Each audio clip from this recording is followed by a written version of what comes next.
Mami, please tama na po. Umagugulang siyang taong gulang na bata. Hanggang sa hindi inaasahang umuwi ang kanyang ama at ang sumunod na nangyari ay ikinagulat ng lahat. Kamusta mga kaibigan? Welcome sa kwento natin. Bago tayo magsimula, paki-like ng video na ito at mag-subscribe. Sabihin nyo rin sa comments kung saan kayo nanonood. Cebu, Davao, o baka naman nasa Dubai o California. Gusto naming malaman. Ang itim na luxury doll ay dahan-dahang pumasok sa matataas na bakal na tarangkahan at huminto sa harap ng napakalaking puting mansyon. Pumaba si Marco de Leon.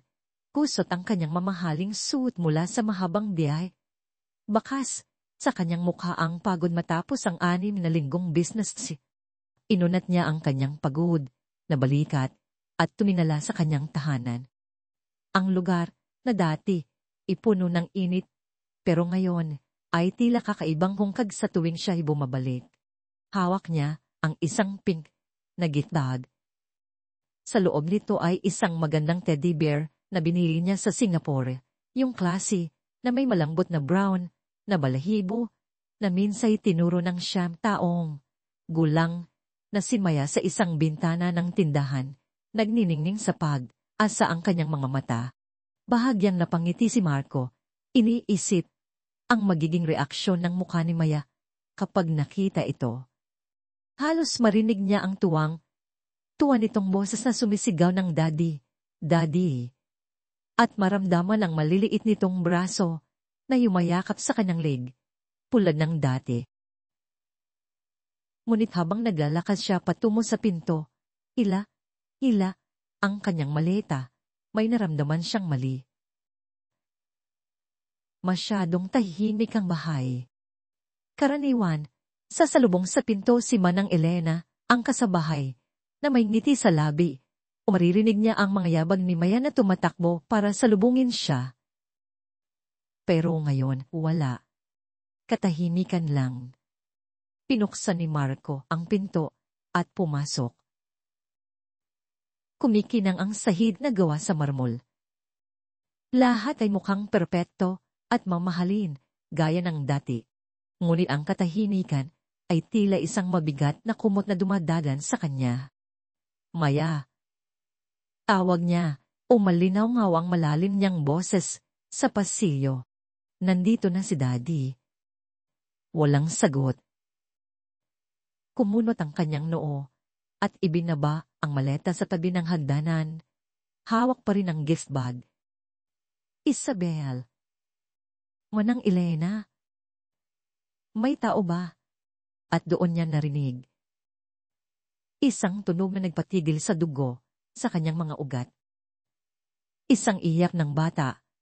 Igil, desperado, galing sa itaas. Please, Mommy. Tama na po. Sorry po. Sorry po. Boses iyon ni Maya. Ang kanyang anak. At puno ito ng takot. Nagsimulang kumabog ng malakas ang dibdib ni Marco. Pinitiwan niya ang gift bag sa sahig at tumakbo patungo sa hagdanan, 2 baitang sa isang hakbang. Ang iyak ay nanggagaling sa kwarto ni Maya sa dulo ng pasilyo. Please, Mommy. Masakit po.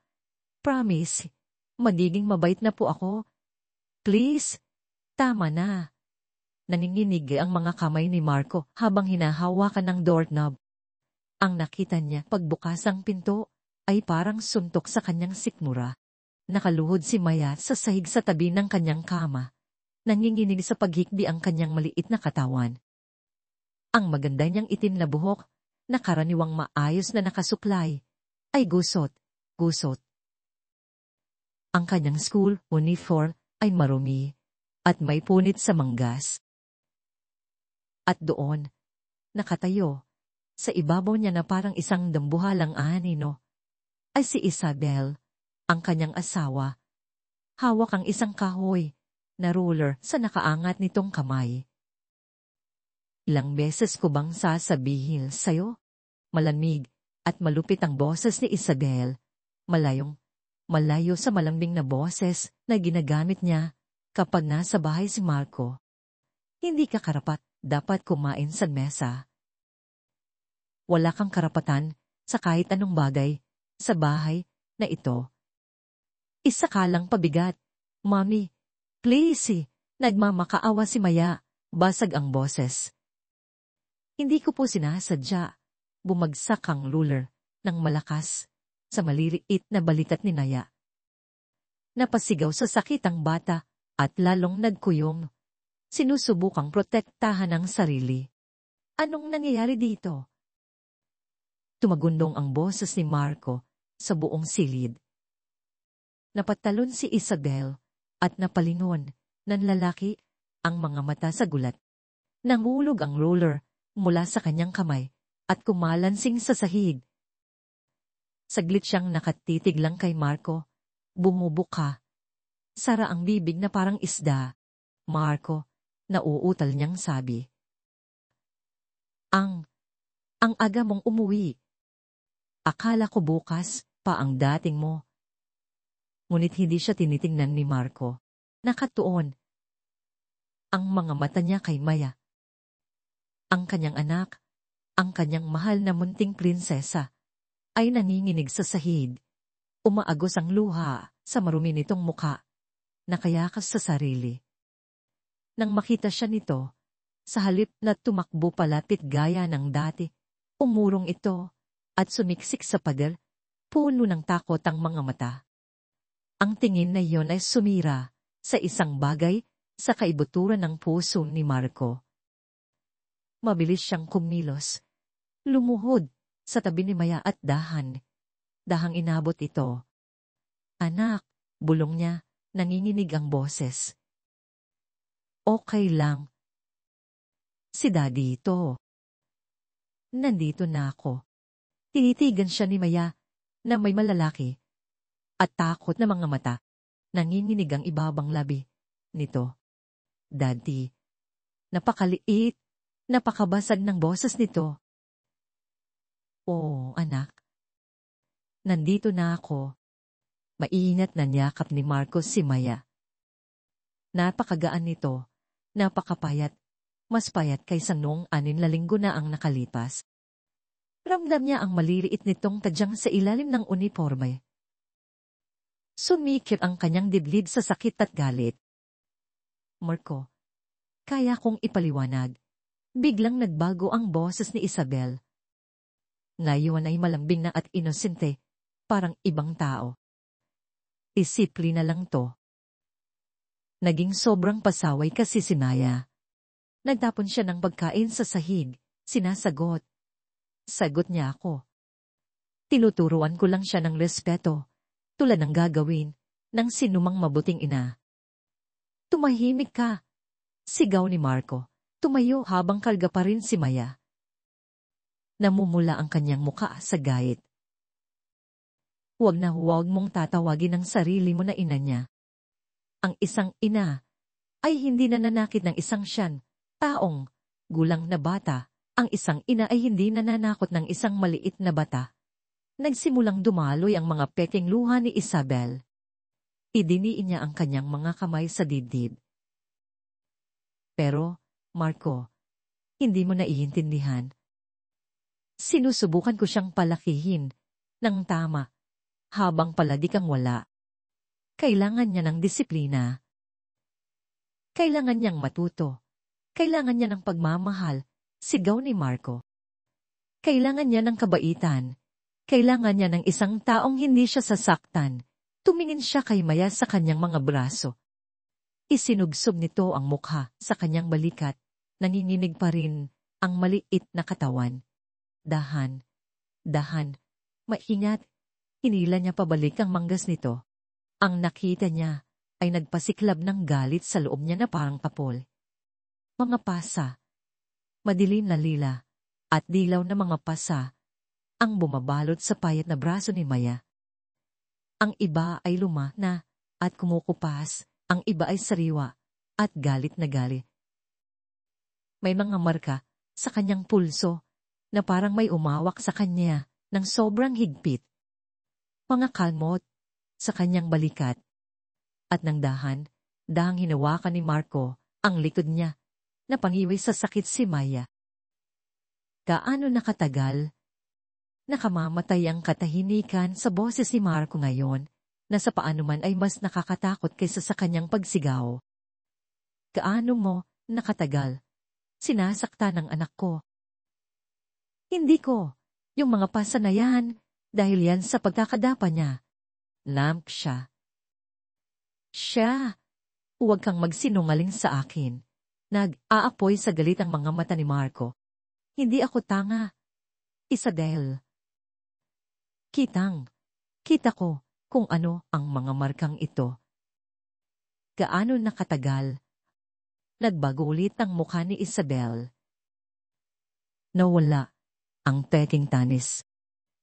Ngayon, nabaluktot ang mukha niya sa pangit na galit. Gusto mong malaman ang totoo? Sige, dinisipin ako siya. May kailangang gumawa nun. Palagi kang wala. Palagi kang lumilipad sa iba't ibang bansa. Naglalaro ng pagiging dig. Na businessman. Iniiwan akong isa kasama ng pasaway mong anak. Spoiled siya. Mahirap siyang pakisamahan. Tinitingnan niya ako nang may galit. Sinusubukan ko lang ayusin ang sinira mo. Lumabas ka, sabi ni Marco. Malamig na parang yelo ang boses. Ano? Lumabas ka sa kwartong ito. Lumayas ka sa paningin ko. Impathin mo ang mga ganit mo. Hindi mo nahahawakan ng anak ko.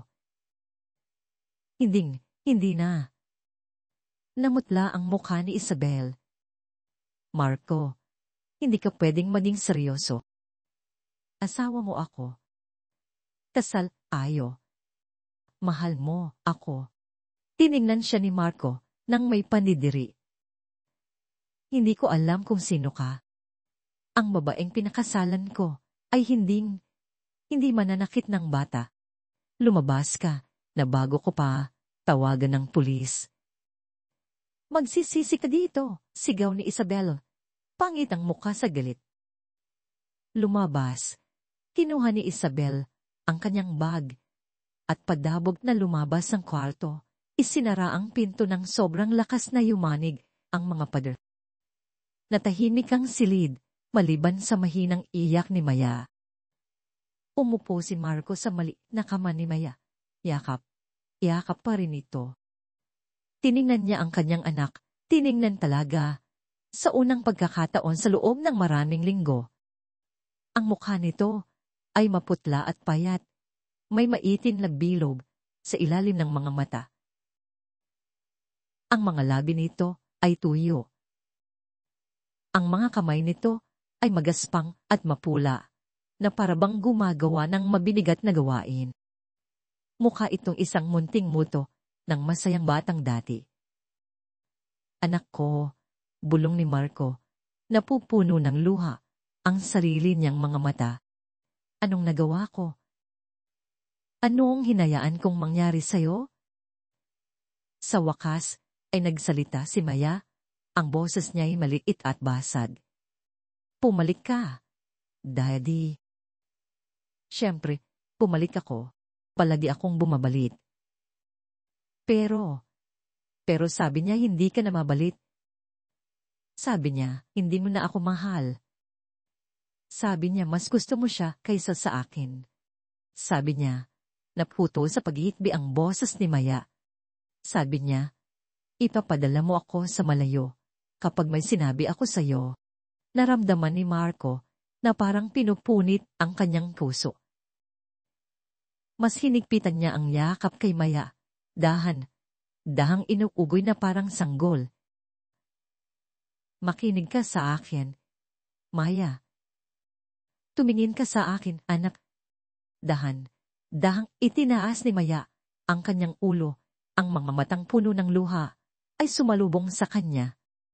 Mahal na mahal kita, higit pa sa kahit anong bagay sa buong mundo, maring sabi ni Marco, garalgal ang boses. Ikaw ang anak ko, ang mahalaga at maganda kong anak. Walang sinuman o anuman ang makapagbabago niyan. Dapat nandito ako. Dapat prinotektahan kita. Kasalanan ko to at patawarin mo ako. Hindi mo kasalanan, Daddy. Bulong ni Maya. Nagtatrabaho ka. Hindi yun. Mahalaga. Mas mahalaga ka kaysa sa kahit anong trabaho, kahit anong business trip, kahit anong halaga ng pera. Ikaw ang pinakamahalagang bagay sa buhay ko. At pinapangako ko sa'yo, walang sinuman ang sasakit sa'yo ulit. Narinig mo ba ako? Dahang tumango si Maya. Tapos, bigla niyang ipinulupot ang kanyang payat na mga braso sa leeg ni Marco at muling humagulgol. Ngunit iba ang mga luhang ito.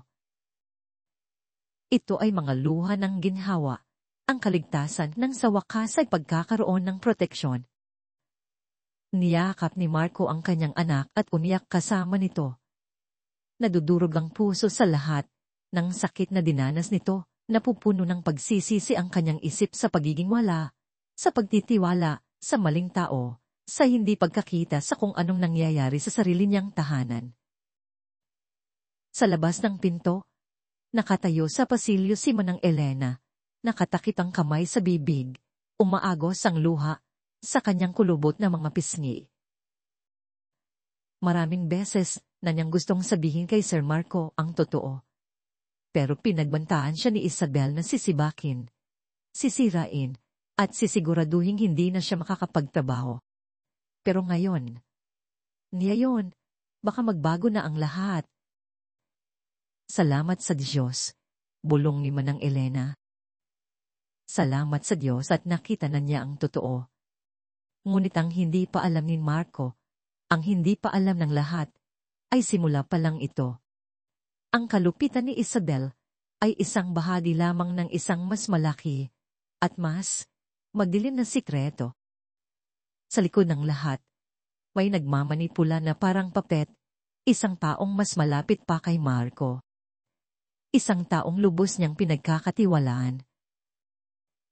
Isang taong gustong sirain siya at kunin ang lahat ng mayroon siya. At ang plano ng taong iyon ay kasalukuyan ng isinasagawa. Pinuhat ni Marco si Maya pababa sa kusina.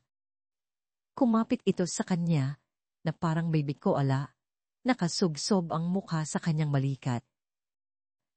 Ramdam niya ang mabilis na tibok ng puso nito sa kanyang dibdib. Manang Elena, tawag ni Marco pagpasok nila sa maliwanag at malinis na kusina. Lumabas ang matandang kasangbahay mula sa pantry, namumula ang mga mata sa kaiyak. Nang makita niya si Marco, nakarga si Maya. Muling pumatak ang mga luha sa kanyang pisngi. Sir Marco. Sir, pasensya na po. Dapat po sana. Manang, okay lang. Mahinahong sabi ni Marco, bagaman may diing pa rin ang galit ang kanyang boses. Kailangan ko ng tulong mo. Pwede mo bang ihanda ng mainit na pagkain si Maya? Yung malambot at madaling kainin. Opo, sir. Agad po, sir. Nagmadali si Manang Elena sa kalan. Nanginginig ang mga kamay habang nagsisimulang mag-init ng pagkain. Umupo si Marco sa mesa sa kusina. Kandong pa rin si Maya. Hinawi niya ang gusot na buhok nito mula sa mukha. Anak, kailan ka huling kumain ng maayos na pagkain? Napayuko si Maya. May tinapay po ako. Kahapon ng umaga. Kahapon ng umaga. Crack ang boses ni Marco. Mahigit 24 oras na ang Paano ang tanghalian, hapunan, almusal na yon? Halos pabulong ang boses ni Maya. Sabi niya po, Hindi daw po ako karapat. Dapat kumain sa mesa. Sabi niya kailangan ko daw pong paghirapan ang pagkain ko sa paggawa ng mga gawaing bahay. Pero pagtapos ko na, sabi niya mali daw po ang gawa ko. Kaya pinapunta niya ako sa kwarto ko nang walang pagkain. Napapikit si Marco. Pinipigilan ang galit na nagbabantang sumabog. Uminga siya ng malalim. Kaano nakatagal to nangyayari? Simula po nung umalis kayo. 6 na linggo na po. 6 na linggo. Ang kanyang anak ay ginugutom at binubugbog sa loob ng 6 na linggo habang siya ay nasa malayo. Nakikipag-deal at pumipirma ng kontrata. Habang siya ay nasa magagarang hotel at kumakain ng mamahaling pagkain, ang kanyang munting anak ay nagugutom sa sarili nitong tahanan. Naglagay si Manang Elena ng isang mangkok ng mainit na arroz caldo sa harap nila, kasama ang malambot na pandesal. Eto, nak. Dahan nilang, ha?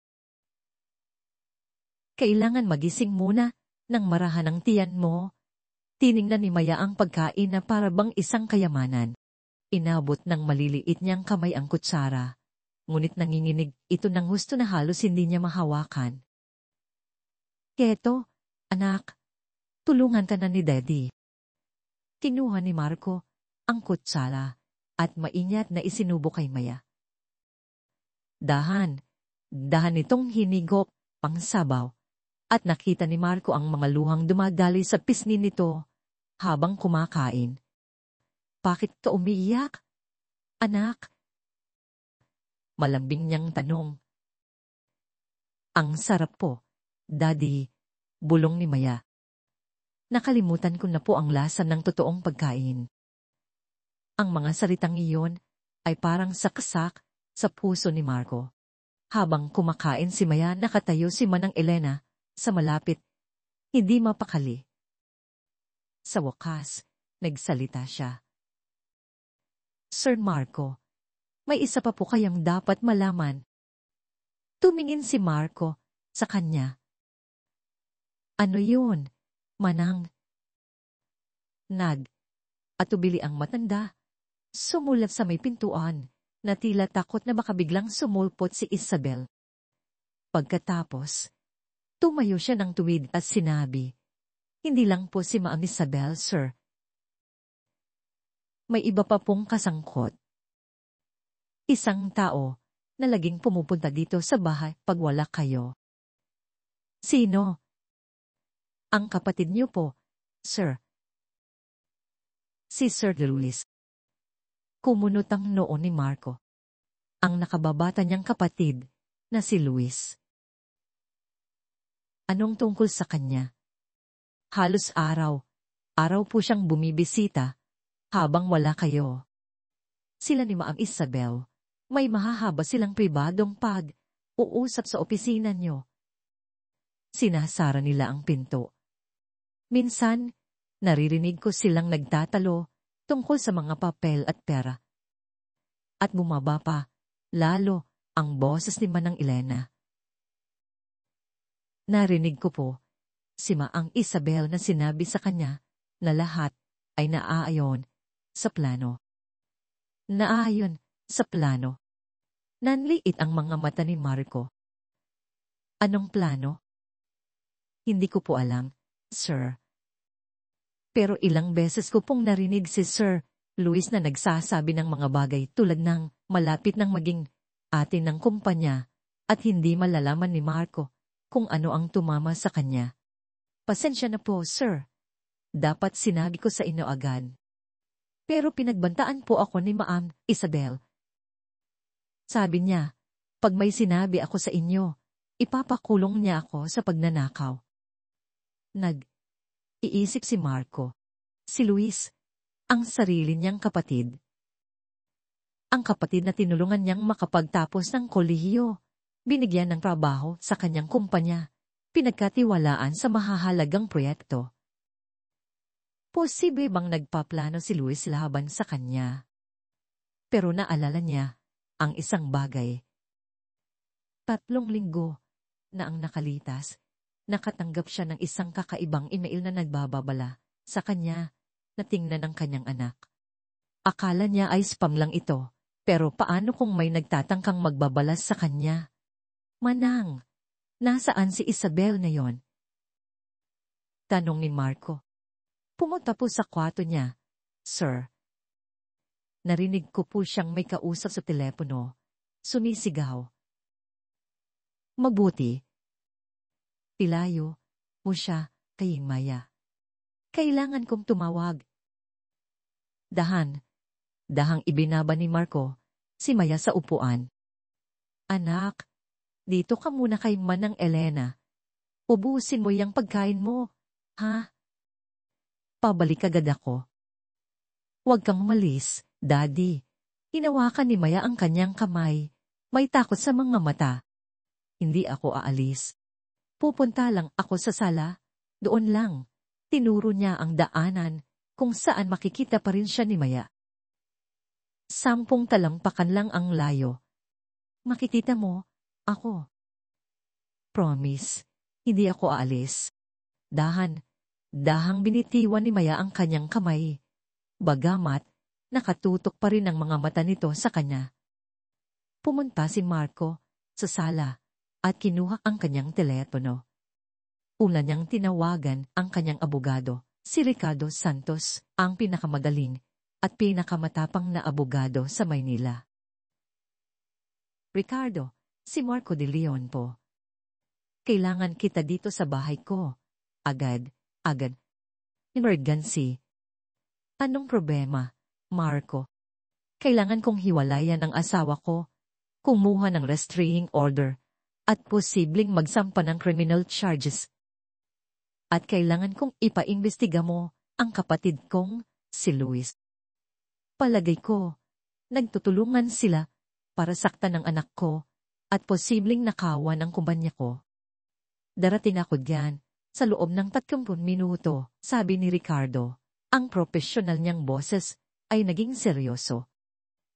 Huwag mong paalisin si Isabel sa bahay at magsimula ka ng mag-ipon ng kahit anong ebidensya.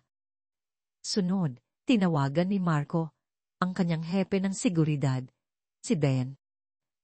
Ben, kailangan kong review mo lahat ng security camera footage mula sa bahay ko sa nakalipas na 6 na linggo. Ipadala mo lahat sa email ko. Lahat, bawat kwarto, bawat anggulo, bawat araw. Agad po, sir. Pagkatapos, tinawagan ni Marco ang kanyang personal na doktor, si Dr. Ramos. Dok, kailangan kong pumunta ka dito sa bahay ko. Aga. Nasaktan ang anak ko. Kailangan kong suriin mo siya at idokumento lahat ng kanyang mga pinsala. Maaring maging legal kasi ito.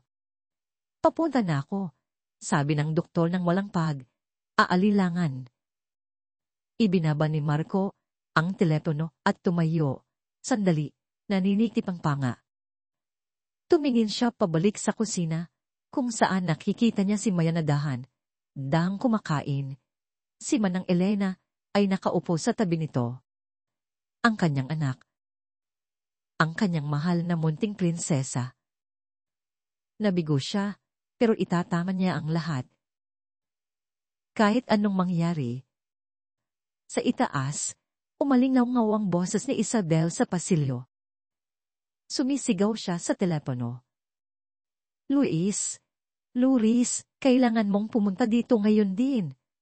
Maagang umuwi si Marco. Nakita niya ang lahat. Nasira na ang plano.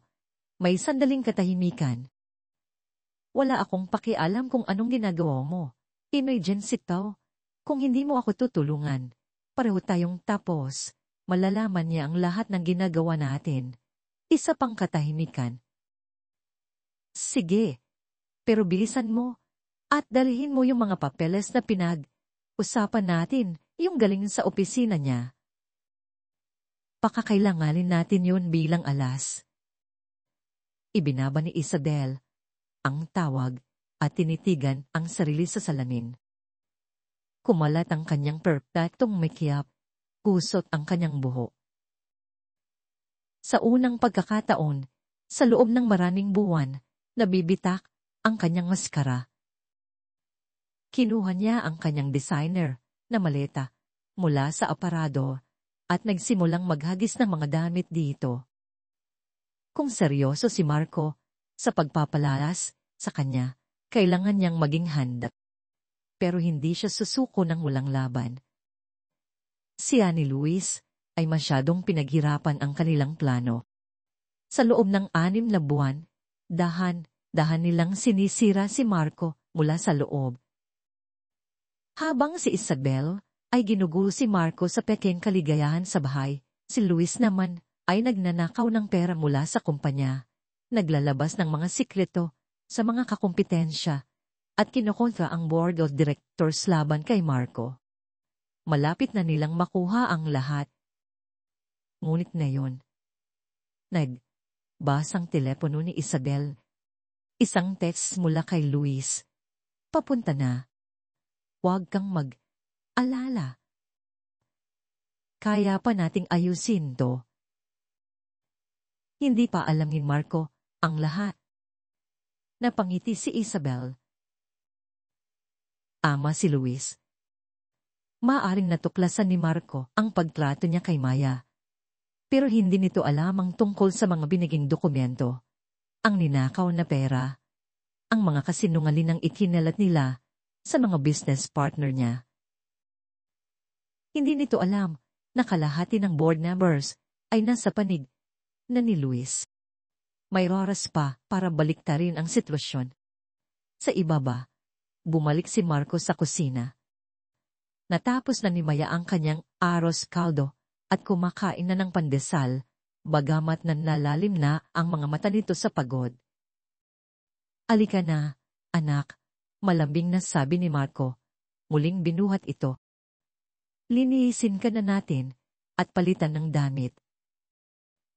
Habang papunta sila sa hagdanan, tumunog ang doorbell. Pinuksa ito ni Marco at nakita si Dr. Ramos, isang mabait na lalaki na nasa 60s, may dalang medical bag. Salamat sa mabilis na pagdating, sabi ni Marco. Siyempre. Nasaan ang pasyente? Ito ang anak kong si Maya. Mabigat ang boses ni Marco. Inabuso siya ng asawa ko. Kailangan kong suriin mo siya at isulat lahat ng makikita mo. Bawat pasa, bawat marka. Lahat. Naging seryoso ang mukha ni Dr. Ramos. Pumunta tayo sa isang pribadong lugar. Pumunta sila sa home office ni Marco. Dahang inupo ni Marco si Maya sa leather na sopa. Maya, anak, si Dr. Ramos to, paliwanag ni Marco. Titingnan niya ang mga pasa mo para masigurong okay ka lang. Nandito lang ako sa tabi mo. Okay lang ba yon? Dahang tumango si Maya bagamat mukhang takot. Mabait si Dr. Ramos. Maingat niyang sinuri si Maya, tinatanong kung saan masakit. Sa bawat bagong pasa na nakikita niya, lalong lumalalim ang kunot sa kanyang noo. Kumuha siya ng mga litrato gamit ang isang espesyal na medical camera at nagsulat ng detalyadang mga tala. Tito De Leon, tahimik na sabi ng doktor, ang mga pinsalang ito ay naaayon sa paulit-ulit na pisikal na aabuso sa loob ng ilang linggo. Ang ilan sa mga pasang ito ay nasa iba't ibang yugto ng paggaling na nangangahulugang maraming beses nangyari ang aabuso. Nagpapakita rin siya ng mga senyales, ang malnutrition at dehydration. Nanguyo ang mga kamao ni Marco. Maaari ka bang gumawa ng opisyal na medical report? Isang bagay na magagamit sa korte. Siyempre, ihahanda ko yan bukas ng umaga. At ni Sir De Leon, tiningnan ni Dr. Ramos si Maya ng may habag. Kailangan ng batang ito ng therapy. Hindi lang pisikal na paggaling, kundi emotional din. Ang pinagdaanan niya, ang ganyang trauma, hindi madaling mawala. Hahanapin ko ang pinakamahusay na therapist sa buong bansa, pangako ni Marco. Kung ano man ang kailangan niya. Pagkaalis ng doktor, dinala ni Marco si Maya sa banyo at tinulungang maligo. Maingat na hindi masaktan ang kanyang mga pasa. Pinihisan niya ito ng malinis at malambot na pahama, yung may maliliit na bituin na paborito nito. Pagkatapos, inihiga niya ito sa sarili niyang kama sa malaking master bedroom kung saan ito makakaramdam ng kaligtasan. Daddy, narinig ang maliit na boses ni Maya mula sa mga unan. Yes, anak. Talaga bang dito ka na? O aalis ka na naman para sa trabaho? Umupo si Marco sa gilid ng kama at hinawakan ng maliit na kamay ni Maya. Makinig kang mabuti, anak. Hindi na kita iiwan ng ganyan ulit. Hindi na. Ang kumpanya ko, ang negosyo ko, ang trabaho ko, wala yang lahat. Kumpara sa'yo, mula ngayon, kung saan ako pupunta, kasama ka. At kung hindi kita pwedeng isama, hindi ako aalis. Ikaw ang priority ko. Ikaw ang lahat sa akin. Promise. Malaki at puno ng pag-asa ang mga mata ni Maya. Ipinapangako ko, buhay ko ang kapalit. Yumuko si Marco at hinalikan ng kanyang noo. Ngayon, matulog ka na. Ligtas ka. Nandito lang ako. Dahang pumikit ang mga mata ni Maya. Sa wakas ay nagapi ng pagod. Maya lang ay tulog na ito.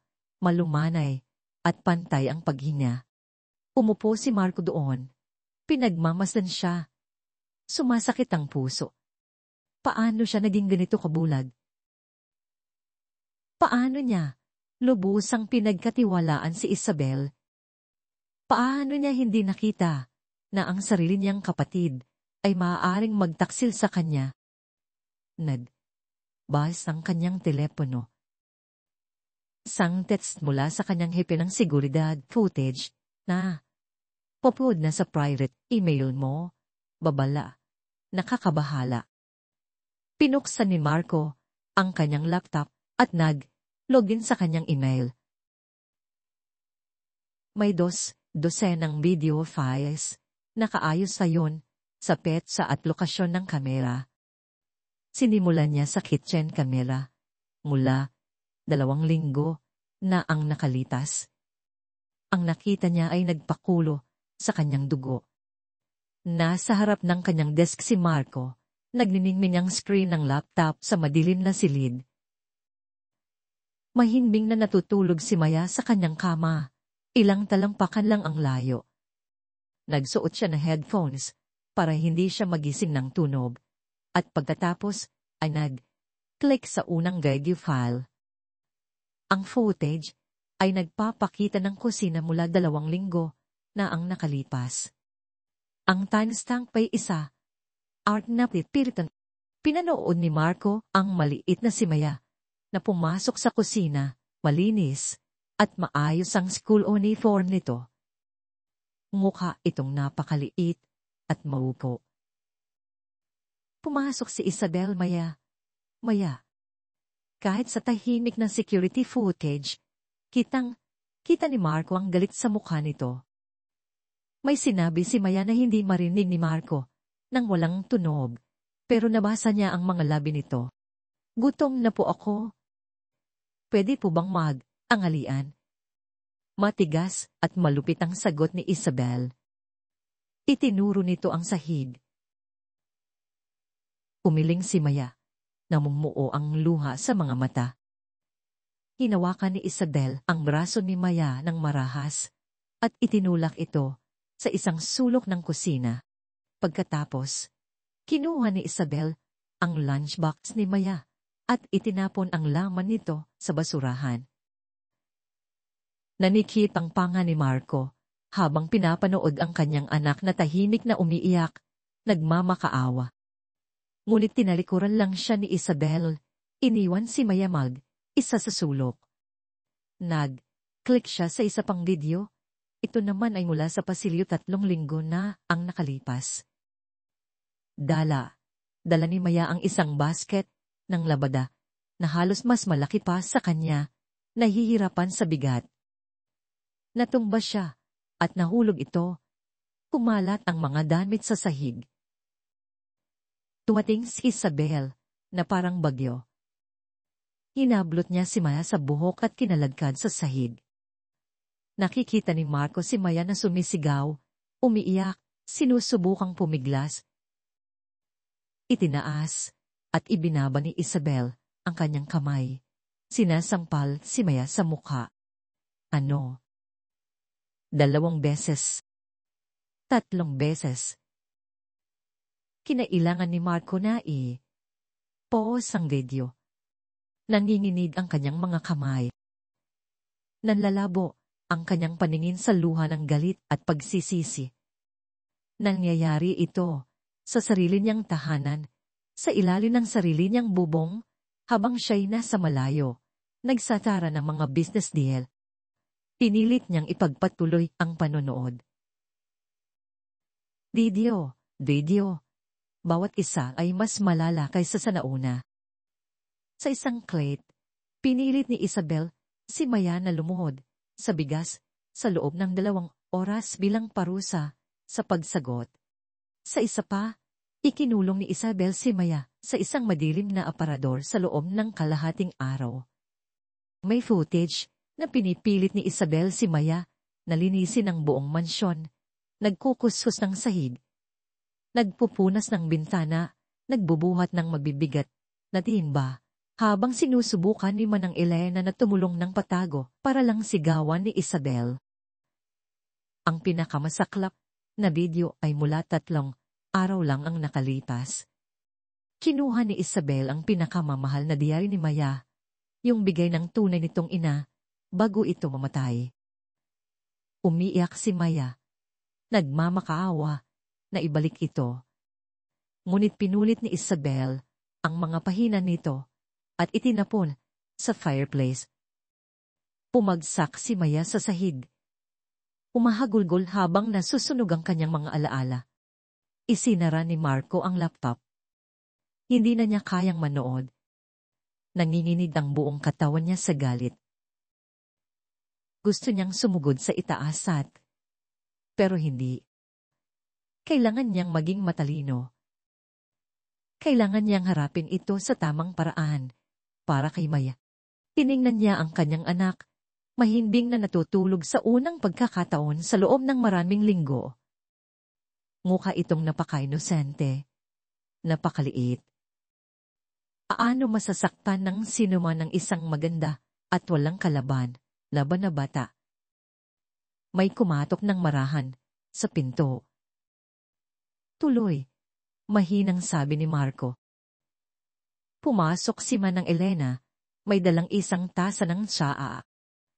Naisip ko po baka kailangan niyo nito, sir. Salamat, Manang. Kinuha ni Marco ang tsaa. Pinapanood ko ang security footage. Napuno ng luha ang mga mata ni Manang Elena. Napakalupit po, sir. Araw. Sinubukan ko pong tumulong kung kailan kaya ko, pero pinagbantaan po ako ni Ma'am Isabel. Sabi niya, ipakukulong niya ako kapag nagsalita ako sa inyo. Sabi niya, sisiguraduhin niyang hindi na ako makakapagtrabaho. Nabasag ang boses ng matanda. Pasensya na po, Sir Marco. Dapat humanap ako ng paraan para makontak kayo. Dapat po, Manang, tama na. Tumayo si Marco at inilagay lang isang kamay sa kanyang balikat. Natakot ka. Naiintindihan ko. At tinulungan mo si Maya. Nakita ko yon sa mga video. Pinusit mo siya ng pagkain. Sinubukan mo siyang protektahan. Salamat doon. Ano po nang gagawin niyo ngayon, sir? Sisiguraduhin kong pagbabayaran ni na Isabel at Luis ang ginawa nila. Pareho sila. Matigas ang boses ni Marco. Pero una, kailangan kong maintindihan ang plano nila. Manang, sabi mo, narinig mo silang nag-uusap tungkol sa mga papel sa opisina ko. Alam mo ba kung anong mga papel? Hindi po ako sigurado, sir. Pero alam ko pong tinitingnan ni Sir Luis ang mga file nyo kapag wala kayo. May susi po siya sa lahat. At noong nakaraang linggo, nakita ko po si Ma'am Isabel na photocopy ng mga dokumento mula sa sakin nyo. Sa sakti ko. Nanlaki ang mga mata ni Marco. Paano siya nakapasok sa sakti ko? Hindi ko po alam, sir. Pero nakita ko po siyang lumabas ng opisina niyo na may dalang isang tumpok ng papel. Mukhang tuwang-tuwa. Agad na pumunta si Marco sa kanyang office sa isang malaking bakal na kahon na nakatago sa likod ng isang pahinting. Inilagay niya ang code at binuksan ito. Nanlumo siya. May mga nawawalang papel. Mahahalagang papel. Ang pinakamahalagang papel sa buong negosyo niya. Ang mga partnership document para sa kanyang kumpanya. Ang mga kontrata sa kanyang pinakamalalaking investor. Ang kanyang huling habilin. Ang stock certificate. Lahat nawala. Plano nilang nakawin ang kumpanya ko. Bulong ni Marco. Ang katotohanan ay bumagsak sa kanya na parang isang alon. Ito pala ang tungkol dito. Hindi kailanman naging interesado si Isabel na maging asawa ko. Inugulo niya lang ako habang si Luis ay nagpoposisyon para kunin ng lahat. Biglang naging malinaw ang lahat. Sa nakalipas na ilang buwan, napansin ni Marco ang mga kakaibang bagay sa trabaho. Mahahalagang meeting na hindi siya iniimbita. Mga investor na biglang naging malamig sa kanya.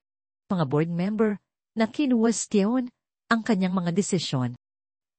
Akala niya ay normal na gusot lang sa negosyo. Ngunit hindi. Si Luis pala yon, nilalaso ang lahat laban sa kanya. Dahan, maingat. Kinukontra ang sarili niyang kumpanya sa kanya. At habang si Marco ay abala sa kanyang bigong pagsasama, at walang tigil na business tricks, ninanakaw na nila ang lahat. Ang kanyang mga dokumento, ang kanyang reputasyon, at ang pinakamasaklap sa lahat, tinutorture nila ang kanyang anak. Para manahimik at matakot ito. Tumunog ang doorbell sa ibaba. Tumingin si Marco sa kanyang relo. Walo. Parluntitong. Si Ricardo Santos na siguro iyon. Ang kanyang abogado. Manang, bantayan mo si Maya. Utos ni Marco. Huwag kang magpapasok ng sinuman sa kwartong ito maliban sa akin. Lock mo ang pinto pagkaalis ko. Opo, sir. Umaba si Marco at binuksan ang pinto. Nakatayo doon si Ate Ricardo Santos, isang matangkad at payat na lalaki na nasa 50s. May matatalas na mata at pilak na buhok. May dalang briefcase. Marco, anong emergency? Tanong ni Ricardo, pagpasok. Halika sa sala. Marami akong ipapakita sa'yo. Sa sumunod na oras, ipinakita ni Marco kay Ricardo ang lahat. Ang security footage, ang medical report mula kay Dr. Ramos, mga litrato ng mga pasanimaya. At ipinaliwanag niya ang tungkol sa mga nawawalang dokumento sa kanyang safi. Lalong dumidilim ang ekspresyon ni Ricardo sa bawat piraso ng ebidensya. Seryoso ito, Marco. Napakaseryoso. Hindi lang ito tungkol sa divorce at child abuse. Ito ay corporate espionage, pagnanakaw, pandaraya, at conspiracy. Kung mapapatunayan natin na sangkot si Luis, criminal charges ang haharapin nila na maaring magpakulong sa kanila ng ilang dekada. Mabuti, malamig na sabi ni Marco. Iyon mismo ang gusto ko. Pero kailangan nating mag-ingat, babala ni Ricardo. Kung nasa kay Luis ang mga ownership documents na yon, baka subukan niyang gamitin ang mga ito para sabihing may karapatan siya sa kumpanya mo. Kailangan nating kumilos ng mabilis bago pa siya makapagsampa ng kahit ano sa korte. At kailangan nating secure ang iyong mga business account, ang iyong mga password, lahat. Ano nang unang gagawin ko? Una, magsasangpa tayo ng emergency restraining order laban kay Isabel. Hindi siya papayagang lumapit sa iyo o kay Maya ng 500 talampakan. Ang alawa, I'll report natin siya sa pulis para sa child abuse. Napakalakas ng medical evidence. Pangatlo, freeze natin lahat ng joint accounts niyo ni Isabel para hindi siya makapagnakaw ng pera. At apat, naglabas si Ricardo ng ilang papel mula sa kanyang briefcase. Patawag tayo ng emergency board meeting para sa lulas ng umaga. Ilalantag natin si Luis sa harap ng lahat. Ipapakita natin sa kanila kung anong ginawa niya at babawiin natin ng kontrol sa kumpanya mo bago pa niya magawa ang kanyang hakbang. 3 araw pa ang Lunes, sabi ni Marco. Paano kung may subukan si Luis bago noon? Hindi niya gagawin yan, kumpiyansang sabi ni Ricardo. Matalino si Luis. Akala niya may oras pa siya. Akala niya, hindi mo alam pang plano niya. Nasa atin ang elemento surprise. Pero, Marco, kailangan natin ng isa pang piraso ng ebidensya. Kailangan nating patunayan na nagtutulungan si Luis at Isabel para saktan si Maya at nakawan ng kumpanya mo. Mayroon ka bang kahit anong uugnay sa kanila? Isip si Marco. Sandali. Tapos, naalala niya. Sabi ni Man nang narinig niya silang uusap sa teleto. At nakita niya silang meeting sa opisina ko. Baka may footage ding noon.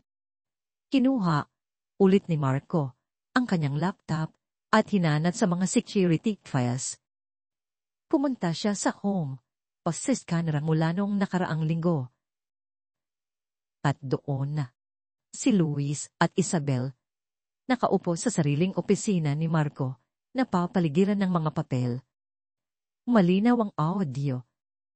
Nilakasan ni Marco ang volume at nakinig sila. Sigurado ka bang hindi malalaman ni Marco? Boses iyon ni Isabel. Masyado siyang abala sa paglipad sa buong mundo para mapansin ng kahit ano. Sagot ni Luis, tumatawa. Pagdating ng panahon na malaman niya, ibinoto na ako ng board bilang CEO. Ang kailangan ko lang ay ang mga dokumentong ito at ilang pirma pa mula sa mga investor na sinusuhulan ko. Paano yung batang pasaway? Tinitingnan ako ni Maya na parang gusto niyang magsumbong sa kanya. Kung ganoon, siguraduhin mong masyado siyang takot para magsalita, malamig na sabi ni Luis. Wala akong pakialam kung anong gawin mo. Bugbugin mo siya. Gutumin mo, ikulong mo. Kahit ano. Masyado na tayong malapit para hayaan ang isang taong gulang na bata na sirain ang lahat. Oo, inaasikaso ko na yan, sabi ni Isabel na may malubit ng ngiti. Halos hindi na siya kumakain. Natakot na siya sa akin. Kahit umuwi pa si Marco, masyado na siyang takot para magsalita. Perfecto. At speaking of Marco, itinaas ni Luis ang isang dokumento. Ito ang huling habilin niya. Kung may mangyari sa kanya, isang aksidente, marahil, isang car crash, sino nang makakaalam? Ako ang nakapangalan bilang gwardiya ng anak niya at tagapamahala ng kanyang ari-arian. Lahat ay magiging akin. Naniningning ng mga mata ni Isabel. Sinasabi mo ba kung ano ang iniisip ko? Ang sinasabi ko ay kapag nasa atin na ang buong kontrol, si Marco ay magiging hindi na kailangan. Namutla ang mukha ni Ricardo Santos.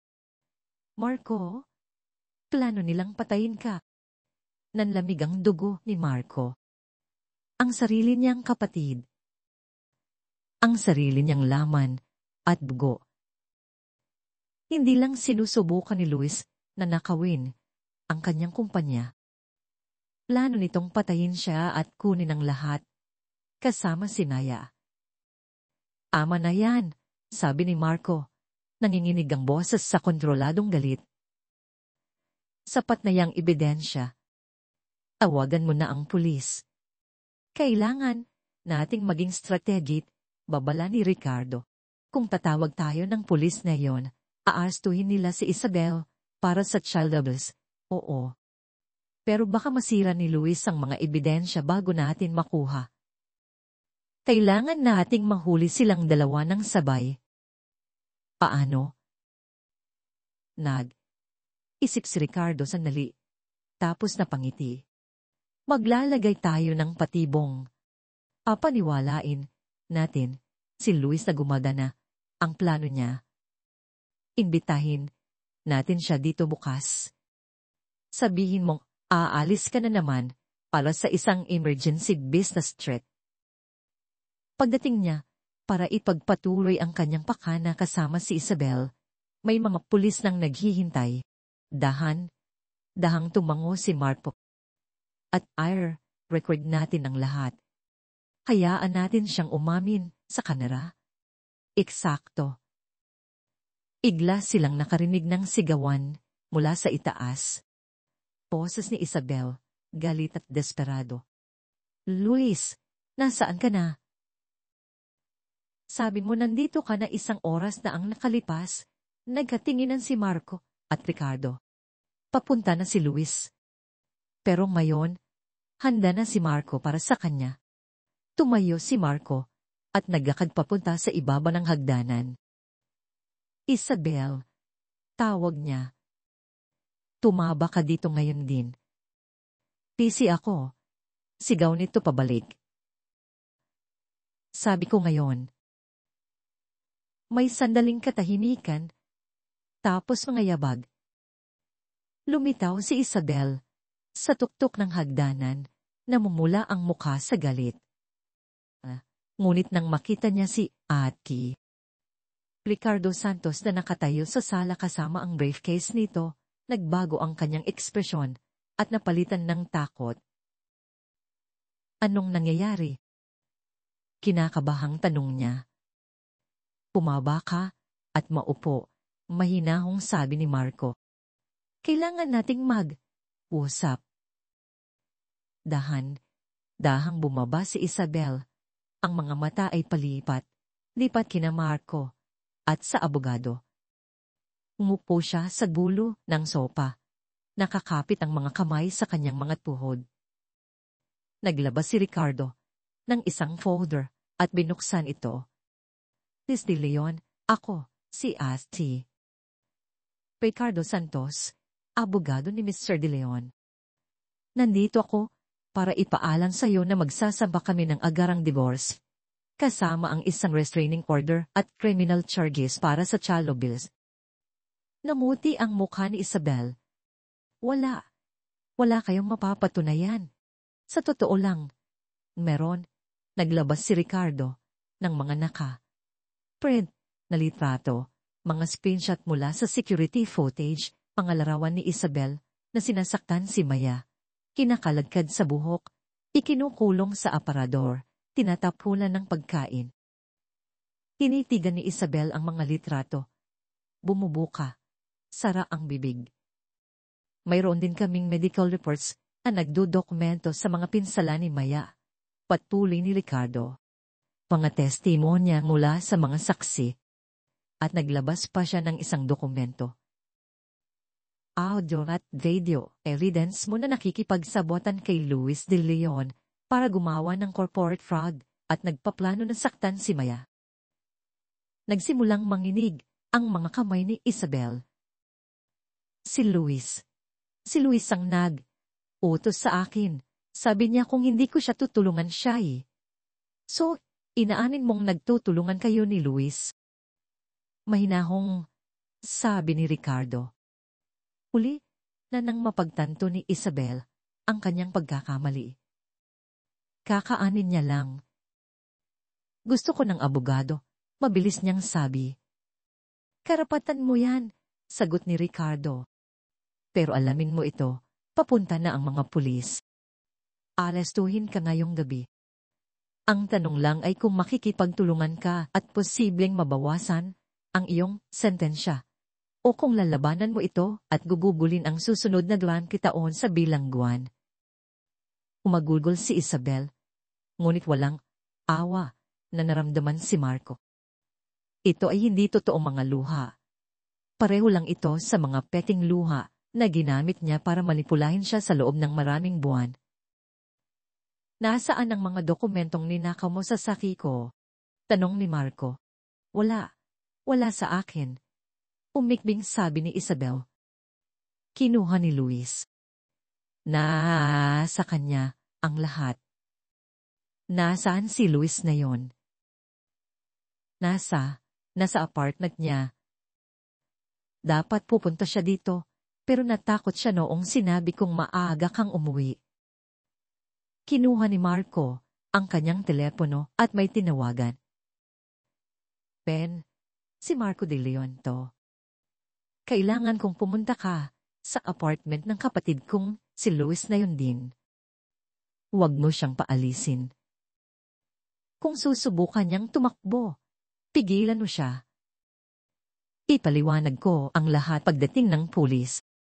Makalipas ang 20 minuto, 2 sasakyan ng pulis ang huminto sa harap ng mansyon. Tahimik na kumikislap ang kanilang pula at taso na mga ilaw. Iniling ni Marco nang huwag silang gumamit ng sirena. Ayaw niyang magising si Maya o maalarma ang mga kapitbahay. 2 opisyal ang bumaba. Isang matangkad na lalaki na nagngangalang Officer Janice Brown at isang babae na may mabait na mga mata na nagngangalang Officer Linda Martinez. Sinalubong sila ni Marco sa pinto at mabilis na ipinaliwanag ang lahat. Ipinakita niya sa kanila ang security footage, ang mga medical report, at ang mga litrato ng mga pinsala ni Maya. Ang mga mukha ng mga opisyal ay lalong tumigas sa bawat piraso ng ebidensya. Nasaan po ang anak ninyo ngayon? Malumanay na tanong ni Officer Martinez. Tulog po sa itaas. Marami na po siyang pinagdaanan. Ayokong magising siya at matakot sa mga uniforme ng pulis. Naiintindihan namin, sabi ni Officer Martinez. Kailangan din naming makausap siya sa huli, pero pwede namang hintayin hanggang bukas, kapag nakapahina na siya. Sa ngayon, kailangan naming kausapin si Nitis De Leon. Nakaupo pa rin si Isabel sa sopa sa sala, nakasubsob ang mukha sa mga kamay. Nang makita niya ang mga pulis, lalo siyang humagulgol. Officers, please. Umikbi siya. Isang malaking pagkakamali lang po ito. Mahal ko po ang batang yan. Disiplina lang po ang ginagawa ko. Overreact lang po si Marco dahil matatag na putol ni Officer Brown. Nakita na po namin ang video evidence. Nakita na po namin ang medical reports. May karapatan po kayong manahimik.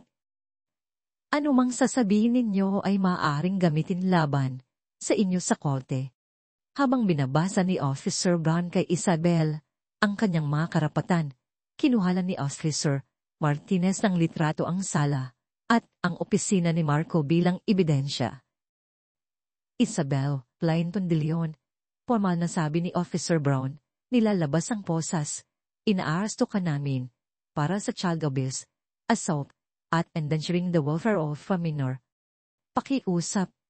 Tumayo po kayo at ilagay ang inyong mga kamay sa likod. Hindi, sigaw ni Isabel. Tumayo. Hindi niyo pwedeng gawin to. Inosente ako. Nagsisinungaling si Marco. Nagsisinungaling yung batang pasaway na yon. Si Luis ay... Napatigil siya. Pero uli na ang lahat. Luis. Tumingin si Officer Martinez. Luis de Leon. Ang bayaw mo. Anong kinalaman niya dito?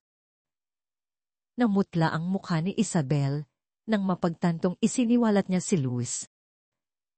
Sumulong si Ate Santos na may isa pang folder. Officers, may ebidensya kami na si Luis de Leon ay nakikipagsabuatan kay Mrs. de Leon para gumawa ng corporate fraud at posibleng mas malala pa. Naniniwala kami na nagnakaw siya ng mahahalagang dokumento at maaring nagpaplanong tumakas. Agad na radyo si Officer Brown sa istasyon. Punit 12, kailangan namin ng backup sa... Tumingin siya kay Marco. Hour na 35 Victor, ngunit isa riyan for, sabi ni Marco. Ads, yan ang kapatid ko. Copy that. Magpala ng mga unit sa hour net in 35 Victor. Ulit iisa siyan si Roar. Maaaring subukang tumakat ng suspect. Ituring siyang mapanganib. Pinusasan si Isabel at dinala papunta sa sasakyan ng pulis. Habang dumadaan kay Marco, bumulong ito ng may galit. Magsisisik ka. Si Luis ay may mga kaibigan sa matataas na posisyon. Mga huwes, politiko, negosyante. Sisirain kanila. Tiningnan siya ni Marco ng malamig. Ang tanging pinagsisisihan ko ay ang pagkatiwalaan ka. Sinaktan mo ang anak ko. Wala nang mas masahod pa roon. Habang papalayo ang sasakyan ng pulis kasama si Isabel, nakaramdam si Marco ng kaunting ginhawa. At least, ligtas na si Maya sa kanya. Ngunit si Luis ay malaya pa. Sa apartment ang taglariat kahit Victor. Si Luis de Leon ay nagmamadaling nag-impati ng maleta. Magulo ang kanyang luxury apartment. Mga papel na nagkalat, mga damit na nakahagis sa kama. Ang mahahalagang dokumento ay nakasalansan sa mesa. Natanggap niya ang panikid text ni Isabel. Isang oras na ang nakalipas. Alam na ni Marco ang lahat. Umalis ka na. Isang guwapong lalaki si Luis na nasa late, very zeros. Matangkad at kaakit. Akit, may parehong madilim na mga mata tulad ni Marco. Ngunit kung saan ang mga mata ni Marco ay nagpapakita ng kabaitan at lakas, ang mga mata ni Luis ay naglalaman lamang ng kasakiman at inggit. Buong buhay niya, nabuhay si Luis sa anino ng kanyang kuya.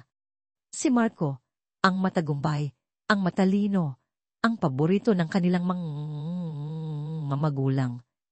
Si Marco, ang nagmana ng husay sa negosyo ng kanilang ama at nagtayo ng isang yaman.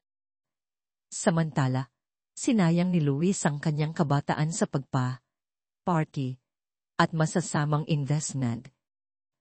Nang bukas, palad siyang bigyan ni Marco ng trabaho sa kumpanya 5 taon na, ang nakalitas, dapat sana, ay nagpasalamat si Luis. Ngunit sa halip, kinain siya ng inggit. Bakit si Marco, ang may lahat? Bakit si Marco, ang mayaman, at respetado, habang si Luis, ay nakababatang kapatid lang ni Marco? Kaya nagsimulang magplano si Luis. Sa loob ng 2 taon, maingat niyang inilagay ang sarili, nakipagkoneksyon, naluhol ng mga board member, nagnakaw ng mga sikreto. At pagkatapos, natagpuan niya si Isabel, isang babaeng kasing ambisyosa at walang puso tulad niya. Pagkasama, Binuo nila ang perpektong plano. Papakasalan ni Isabel si Marco at gagambalain nito habang si Luis ay nilalason ang kumpanya laban sa kanya. Nanakawin nila ang kanyang mga ownership document, tikin ng mga pirma at kukunin ng kumpanya. At kung hahadlang si Marco, well, may mga aksidenteng nangyayari. Pero ngayon, guguho na ang lahat. Kinuha ni Luis ang mga ninakaw na dokumento mula sa kanyang saki. Ang ownership papers ni Marco, mga kontrata, mga stock certificate. Ito ang kanyang insuras. Gamit ang mga ito, maaari pa rin siyang lumaban para sa kontrol ng kumpanya. Isiniksik niya ang mga ito sa kanyang briefcase. Tumunog ang kanyang telepono. Isang numero na hindi niya kilala. Hello. Mainat niyang sagot. Luis de Leon. Isang profesional na boses ang nagsalita. Sino to? Si Tom Reynolds to mula sa De Leon Security Services. Nasa labas na ko ng building mo ngayon. Hiniling ni Mr. Marco De Leon na manatili ka sa iyong apartment hanggang sa dumating ang pulis. Nanlamig ang dugo ni Luis. Ano? Anong pinagsasabi mo? Naaresto na si Isabel. Papunta na rin sa iyo ang mga pulis. Iminumungkahi kung huwag ka nang subukang tumakbo. Ibinaba ni Luis ang telepono at nagmamadaling pumunta sa kanyang bintana. Sa ibaba, nakita niya ang isang itim na suri na nakaparada mismo sa harap ng entrance ng gusali. Isang malaking lalaki na uniforming pang seguridad ang nakatayo sa tabi nito, nakakrus ang mga braso, binabantayan ang pinto. Hindi maaari. Kinuha ni Luis ang kanyang briefcase at tumakbo papunta sa pinto. Hindi niya magagamit ang front entrance, nandoon ang security. Pero baka ang hagdanan sa likod, ang service exit. Tumakbo siya pababa sa hagdanan sa likod. Umalingaw ang kanyang mga yabag. 10 palapag, 9, 8. Sa ground floor, itinulat niya ang pinto ng exit at napaharap sa 2 pulis. Luis de Leon. Tanong ng isang opisyal. Sinubukan ni Luis na tumakbo, ngunit mas mabilis ang mga opisyal. Hinawakan nila siya at idiniin sa pader. Luis de Leon. Inaaresto ka namin para sa corporate fraud, conspiracy to commit theft, at conspiracy to harm a minor. Wala kayong mapapatunayan, sigaw ni Luis. Respetado akong negosyante. Kilala ko ang mayor. Kilala ko ang mga huwes. Pagsisisi kayo dito. Ngunit habang pumipitik ang posas sa kanyang mga pulso, alam ni Luis na tapos na. Ang kanyang perpektong plano ay nabigo. Kinaumagahan, sumikat ang araw sa mga bintana ng silid ni Marco. Dahang gumalaw si Maya. Nagbubukasa ang mga mata. Saglit siyang nalito. Hindi ito ang kanyang kwarto. Nasaan siya? Tapos, naalala niya. Tumating si Daddy. Iniligtas siya ni Daddy. Nasa kama siya nito, ligtas at protektado. Dahang umupo si Maya. Masakit pa rin ang katawan sa mga pasa. Ngunit ang takot na dinala niya sa loob ng 6 na linggo ay nawala na. Wala na si Isabel. Ligtas na siya. Pumukas ang pinto ng silid at pumasok si Marco, may dalang breakfast tray. Nang makita niyang gising si Maya, nagliwanag ang kanyang mukha sa pinakamalaking ngiti na nakita nito sa loob ng maraming buwan. Good morning, anak, mainit niyang sabi. Kamusta ang tulog mo? Mabuti ko. Daddy, mahinang sabi ni Maya. Tapos, sa mas maliit na boses, wala. Wala na po ba talaga siya? Ibinaba ni Marco ang tray at humupo sa tabi ni Maya sa kama. Inawakan niya ang maliliit nitong kamay.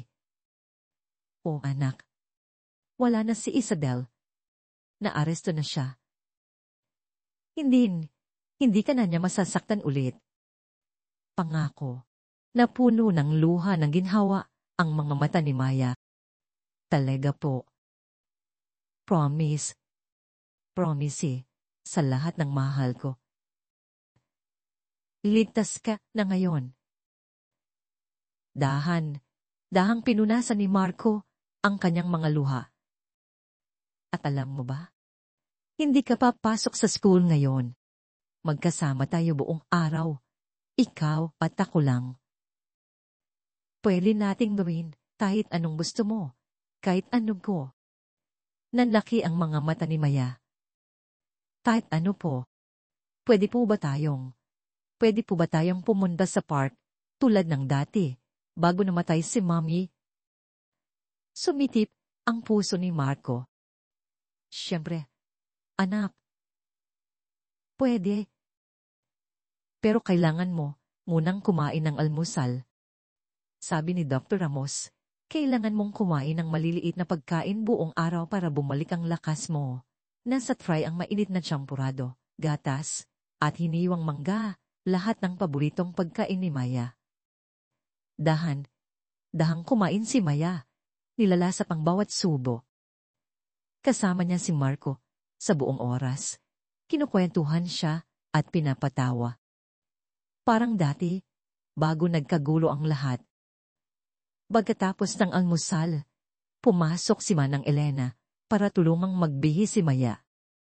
Habang dahang sinusuklay ni Manang Elena ang buhok ng bata, tahimik itong nagtanong, Manang, natakot din po ba kayo sa kanya? Napatigil si Manang, tapos tumango. Oo, nak. Natakot ako. Pinagbantaan niya ako, sinabihan ng masasakit na salita. Pero dapat naging mas matapang ako. Dapat prinotektahan kita. Okay lang po, Manang, malambing na sabi ni Maya. Sabi po ni Daddy, ligtas na tayong lahat ngayon. Tama yan, anak. Inalikan ni Manang Elena ang tuktok ng ulo ni Maya. Mabuting tao ang daddy mo. Aayusin niya ang lahat.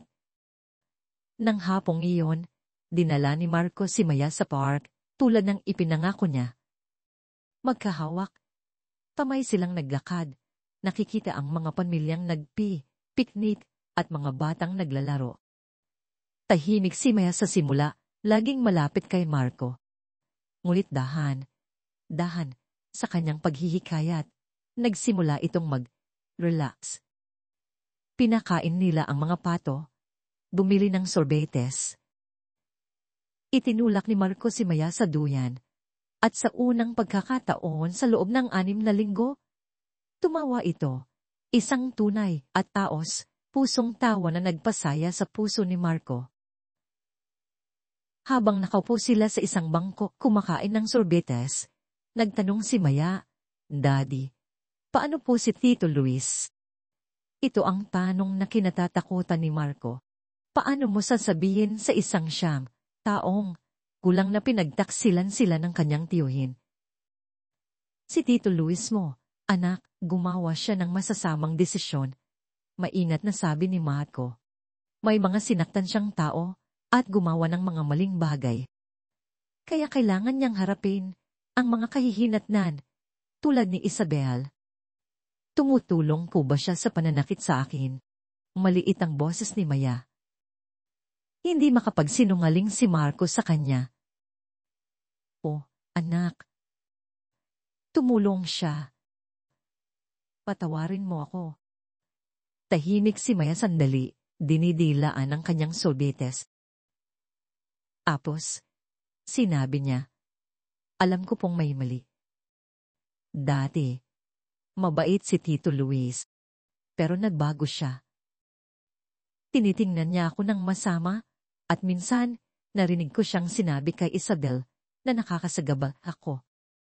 Niyakap ni Marco si Maya.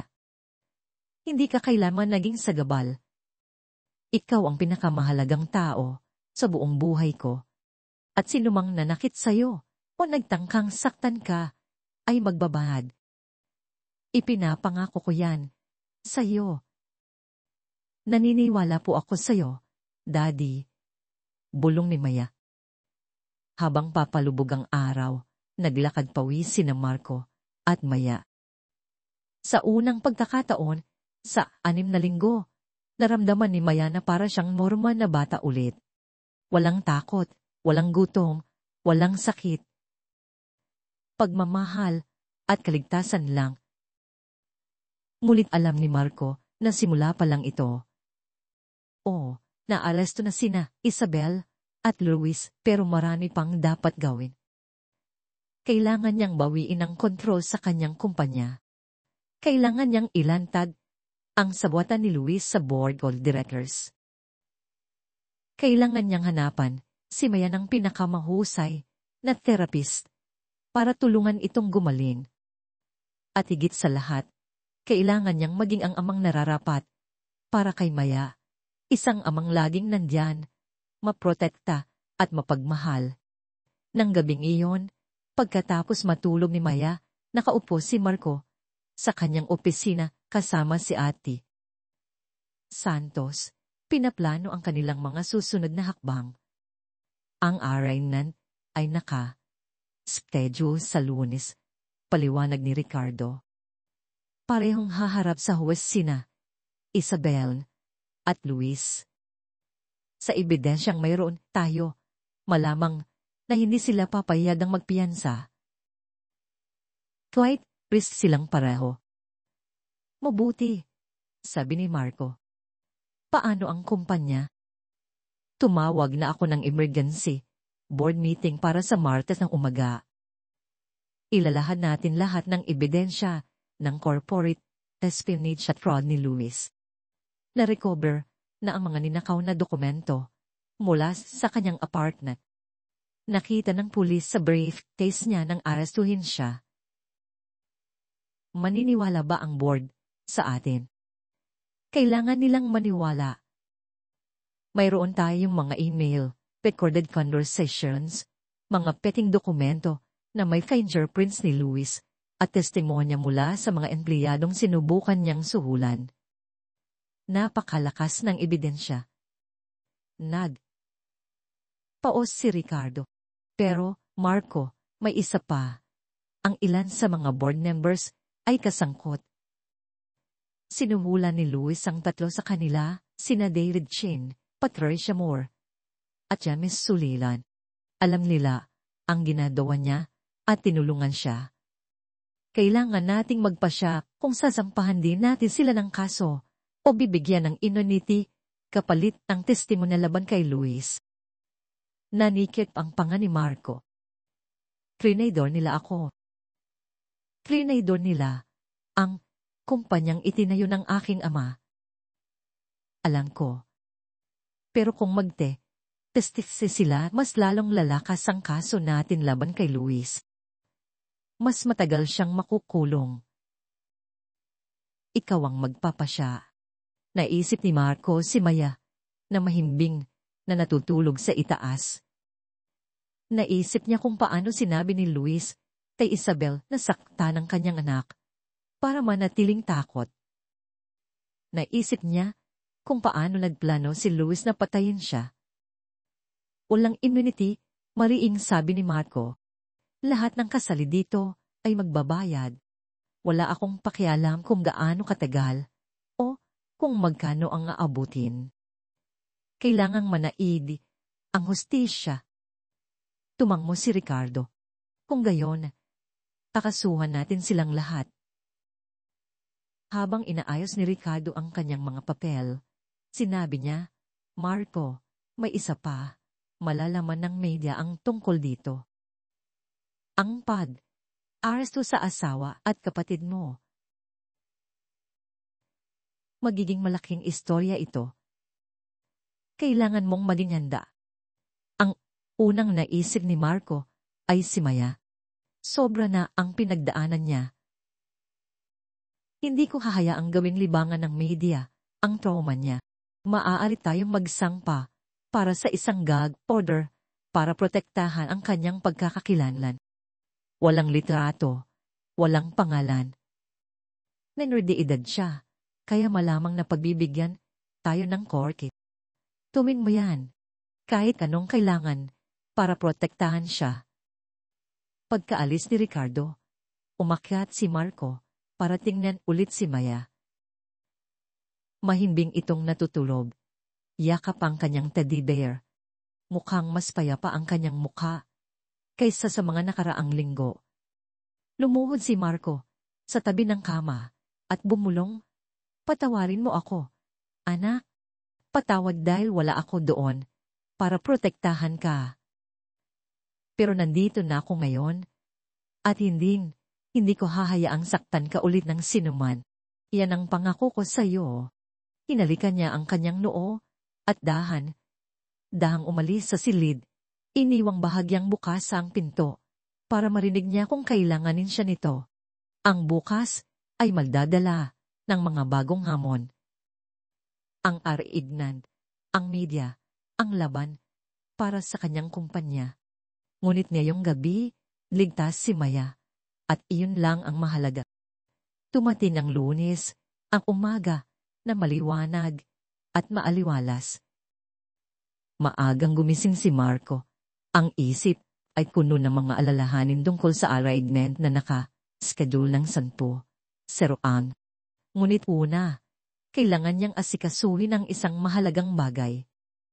Kailangang bumalik ni Maya sa eskwela sa huli, at bago yon mangyari, gusto ni Marco na kausapin ang kanyang guro. Kailangan niyang maunawaan kung ano ang pinagdadaanan ni Maya sa eskwela at kung may nakapansin doon sa pang-aabuso. Matapos masigurong komportable si Maya sa bahay kasama si Manang Elena, nag-hire siya ng pribadong security guard para magbantay sa bahay. Para sigurado, nagmanaw si Marco papuntang may Charles Academy. Isang magandang gusali ang paaralan, may makukulay na mural na ipininta sa mga pader at isang palaruan na puno ng mga nagtatawa ng bata. Pumasok si Marco at nagtungo sa opisina. "Nandito po ako para makita si Mrs. Garcia," sabi ni Marco sa sekretarya. Guro po siya ng anak kong si Maya de Leon. Nagbago ang mukha ng sekretarya nang marinig ang pangalan ni Maya. "Ah, Mr. de Leon." "Opo, siyempre po. Aalala po si Mrs. Garcia kay Maya." Tatawagin ko po siya. Makalipas ang ilang minuto, isang mabait na babae na nasa Fianceros ang lumitaw. Mayroon siyang malumanay na mga mata, kulay, abong buhok na nakapusod, at isang mainit na ngiti. Ngunit nang makita niya si Marco, nawala ang kanyang ngiti at napalitan ng pag-aalala. "Ito de Leon," sabi niya, iniabot ang kanyang kamay. "Ako po si Margaret Garcia, guro ni Maya. Pwede po ba tayo mag-usap ng pribado?" Pumunta sila sa isang bakanteng silid. Aralan. "Ito de Leon, natutuwa po akong nandito kayo." Nagsimula siya. Garalgal ang boses. "Ilang linggo ko na po kayong sinusubukang tawagan. Tumawag po ako sa opisina nyo, nagpadala ng mga email. Sinubukan ko pa pong kontakin kayo sa pamamagitan ng assistant nyo, pero hindi po ako nakalusot." Nanlumo si Marco. "Wala akong natanggap na anumang mensahe mula sa inyo. Ano po ang kailangan niyong sabihin sa akin?" Naglabas si Mrs. Garcia ng isang folder. "Nasa class ko po si Maya simula Setyembre. Sa simula ng taon, isa siyang masayahin at matalinong bata. Pero simula mga 6 na linggo na ang nakalipas, nagbago ang lahat." Ipinakita niya kay Marco ang mga papel Mga gawaing pampaaralan na may pangalan ni Maya, ngunit nanginginig, at magulo ang sulat, kamay. Pumagsak nang husto ang kanyang mga grado. Tumigil na po siyang sumali sa class. Nakakatulog siya. Tumigil siyang makipaglaro sa mga kaibigan. Nakaupo na lang siya isa sa sulok. Sumakit ang puso ni Marco habang nakikinig. At pagkatapos, nagsimula akong makapansin ng mga pisikal na senyales. Tahimik na sabi ni Mrs. Garcia. Naglabas siya ng mga litrato. Ipinapakita nito si Maya sa eskwela. Sa isang litrato, may mga pasa sa kanyang braso. Sa isa pa, isang kalmot sa leeg. Sa isa pa, napakapayat ni Maya. Kinuhanan ko po ito bilang ebidensya dahil alam kong may masamang nangyayari. Kaya, tumawag ako sa opisina niyo ng maraming beses. Iwan ako ng detalyadong mensahe sa assistant niyo. 6 na beses po akong tumawag, Mr. De Leon. 6 na beses. At hindi po kayo tumawag pabalik. Napatikit si Marco. Ang pangalan ng assistant niya ay Jennifer Cole. 3 taon na siyang nagtatrabaho para sa kanya. Paumanhin po, pero sa tingin ko po may humaharang sa mga tawag ko para hindi makarating sa inyo. Dahil hindi lang po ako. Nag-report din po ako sa 2 linggo na ang nakalipas. Sabi nila iimbestigahan nila, pero walang nangyari. Para bang nawala ang report ko. Nanliit ang mga mata ni Marco. Si Luis. Tiyak na si Luis. Bilang isang senior executive sa De Leon Holdings, may access si Luis sa kanyang schedule, sa kanyang assistant. Madali niyang masasabi kay Jennifer nang harangan ang mga tawag. At may mayayamang kaibigan si Luis, yung klase na kayang magpawalang bisa ng isang report sa DSUD. Mayroon akong ipapakita sa inyo, sabi ni Marco. Inilabas niya ang kanyang telepono at ipinakita kay Mrs. Garcia ang ilan sa security footage. Ipinaliwanag niya ang lahat. Umiiyak si Mrs. Garcia habang nanonood. Kawawang bata. Alam kong may mali. Pero wala akong magawa. Ginawa niyo po ang lahat ng tama, tiniyak ni Marco. Gusto ko pong mag-testify, sabi ni Mrs. Garcia. Sa korte laban kina Isabel at Luis. Kung makakatulong yun para makulong ang mga halimaw na yun, gusto kong tumulong. Nagpasalamat si Marco. Pagkaalis niya sa eskwela, tinawagan niya si Ricardo. Ricardo, kakausap ko lang sa guro ni Maya. Sinubukan niyang i-report ang abuso pero hinarang ang mga tawon niya. Sa tingin ko, si Luis ang may gawa. Sa tulong ng assistant kong si Jennifer. Iimbestigahan natin si Jennifer agad, sabi ni Ricardo. At ang testimonya ni Mrs. Garcia, napakalaking tulong niyan. 10:00 ng umaga, nakaupo si Marco sa korte. Dinala mo na si Isabel, naka-orange na uniforme ng bilangguan. Nang makita niya si Marco, napuno ng galit ng kanyang mga mata. Sinuri ng huwes ang mga kaso. Not guilty, sabi ng kanyang public defender. Ngunit mariing sinabi ng huwes, baylis denid. Mananatili sa kustosya si Miss De Leon hanggang sa paglilitis. Sunod na dinala si Luis. Hindi tulad ni Isabel, kalmado at kumpiyansa si Luis. Mamahaling suit. Ang kanyang abogado ay si Marco Steele, isang sikat na defense attorney. My client, strongly denies all charges, sabi ni Steele. We request reasonable bail. Tumayo si Ricardo. Your Honor, si Luis De Leon ay may mga koneksyon sa buong mundo. Sinubukan na niyang tumakas minsan. Nagdudulot siya ng matinding flight risk at banta kay Mr. Marco de Leon at sa kanyang anak. Hinihiling namin na itanggi ang piyansa. File is denied, sabi ng huwas. Mananatili ka sa kustudsya hanggang sa paglilitis. Nawala ang ngiti ni Luis. Habang inilalabas ang mga gwardiya, nagtama ang kanilang mga mata ni Marco. Ang galit sa mukha ni Luis ay nakakatakot, dalisay, at mapanlinlang. Hindi kumurap si Marco. Pagkaalis ng mga preso, tiningnan ng huwes si Marco. Tito de Leon, tinitiyak ko sa inyo na seseryosohin ko ang kasong ito. Sisiguraduhin kong mananaig ang hustisya. Karapat, dapat yan sa inyong anak. Sa labas, dinumog sila ng mga reporter. Hindi po, magbibigay ng pahayag ang kliyente ko, sabi ni Ricardo. Ngunit nais kong linawin na ang siya, Aong, gulang, na anak ni Mr. De Leon ang biktima dito. Ang sinumang media, outlet na maglalay-kala ng kanyang litrato o buong pangalan ay kakasuhan.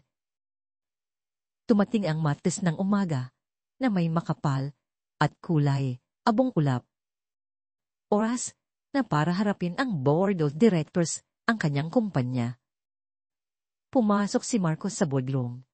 Doon, isa niyang inilantad ang kataksilan ni Luis. Ipinakita niya ang mga bank statement ng panunuhol kina Dirichen, Patricia Moore, at James Sulairan. Nagpakita siya ng mga email, text message, at recorded calls. Ang tatlong taksil ay namutila at sinubukang magdahilan, ngunit huli na ang lahat. You're refired, sabi ni Ricardo. Security will escort you out.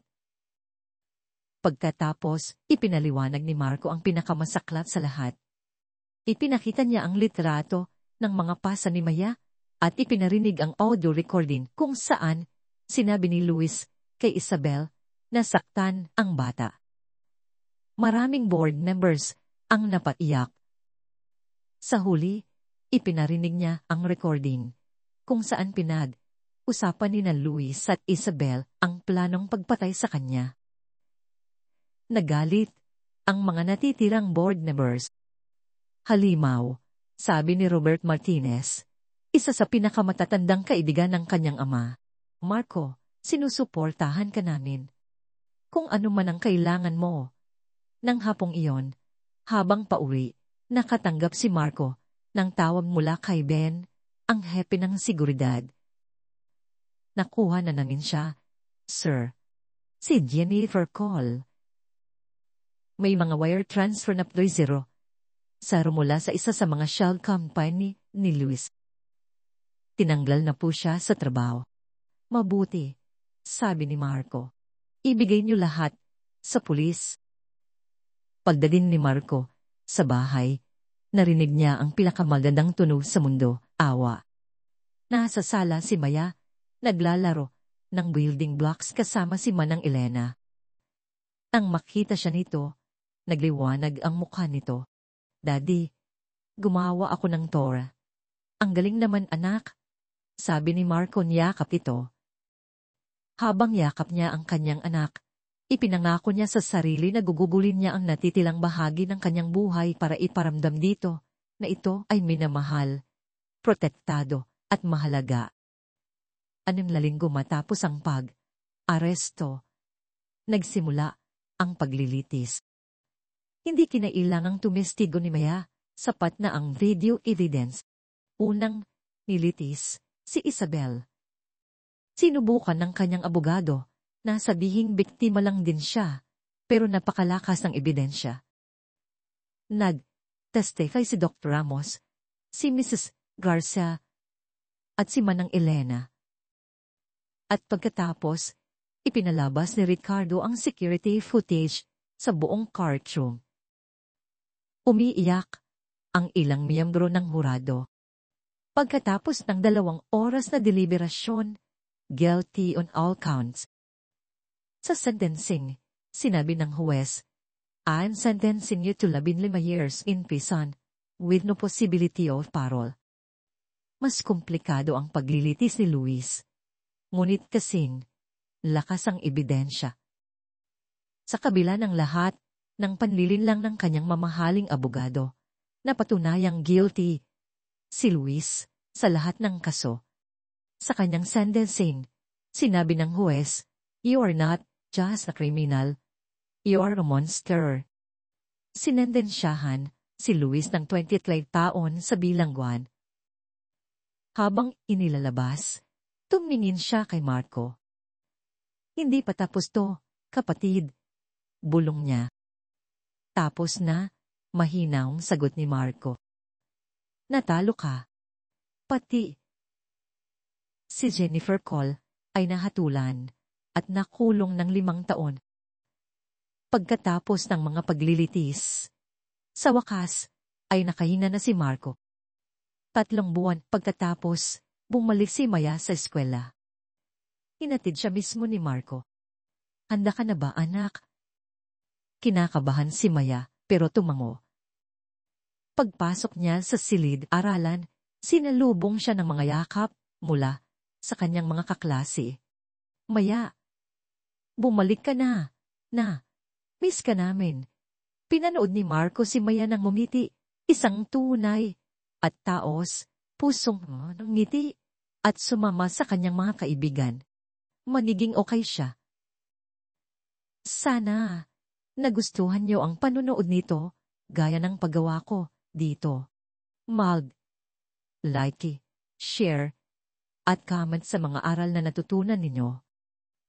Ipaalam niyo sa akin kung saan kayo nanonood sa comments sa ibaba. Kita tayo sa susunod.